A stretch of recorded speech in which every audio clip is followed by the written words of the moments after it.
Fiat must be one of the most underrated automotive brands in South Africa, and one of the reasons is a limited product range that's spearheaded in this country by the cute 500 and the more pragmatic Punto. Now, the Punto is Fiat's best-selling car in South Africa, but at volumes of about 100 units a month, it's still way behind the likes of the Volkswagen Polo, the Toyota Yaris, and of course also the Hyundai i20 and the Kia Rio, which begs the question why Fiat cannot get a bigger slice of that D-segment market. At face value, the Punto appears to tick the right boxes. Its Italian heritage should distinguish it from mass-market models, and the fact that it sells in far smaller numbers than a Polo or a Yaris could be considered a boon among those seeking something a little different. Fiat's multi-air engine technology is right up there with the best, and the bad old days of notoriously temperamental Italian cars suffering from indifferent build quality are long gone. Today's Punto is a solid, well-specced and dynamically keen product. As the name implies, the Punto Turbo is powered by a turbocharged version of Fiat's multi-air engine. The 1.4-litre 16-valve unit feels lively and eager, mainly because the torque peak of 206 Newton-meters is available from as low as 1,750 RPM. Interestingly, it eschews the current trend towards 6-speed gearboxes by employing a 5-speed unit. That may seem like a shortcoming, but given the engine's broad power band and excellent tractability, the 5 gears are more than adequate. Maximum power comes to 99 kilowatt. The Punto is certainly more economical than expected. Fiat's combined cycle consumption claim of 5.6 litres per 100 kilometres isn't realistic in practice, but keeping the car's thirst in the mid-7 bracket is entirely feasible, and open road figures in the 6s aren't uncommon.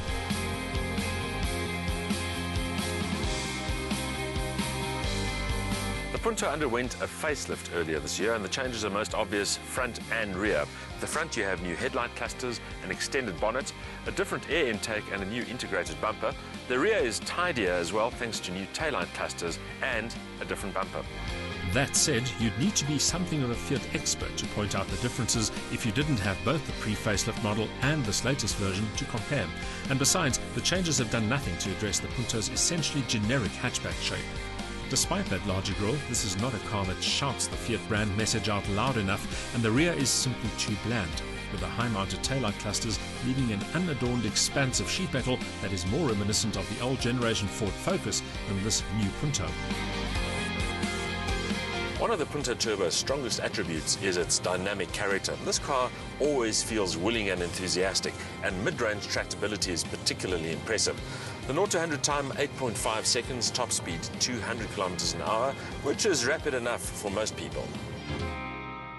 The chassis has been tuned for user-friendly comfort rather than outright sportiness, which means it copes well with our often indifferent road conditions.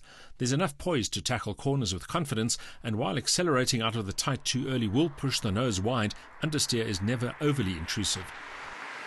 The steering is the only letdown. The electric power steering feels remote and devoid of feedback, and at slower speeds, assistance is exaggerated.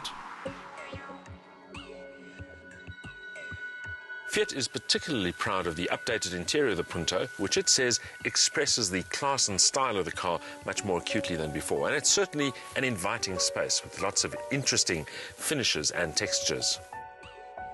The turbo model gets an extended list of standard features, albeit with some notable omissions. For instance, there's no cruise control and no Bluetooth. Even the 16-inch wheels cost extra.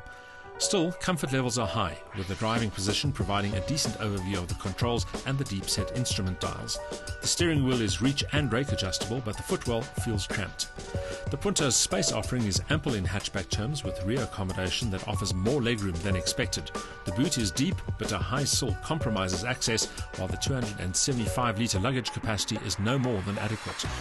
There's no shortage of safety features though. The airbag tally totals 7, including a knee bag for the driver, while full house dynamic stability control and all-disc ABS brakes are standard.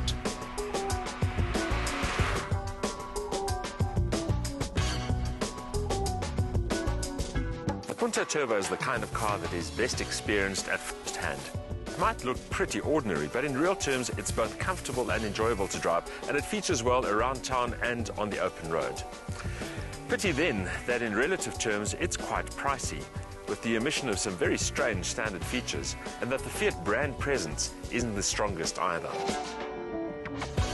However, those seeking dynamic flair away from the motoring mainstream may just find that the Punto Turbo ticks all the right boxes.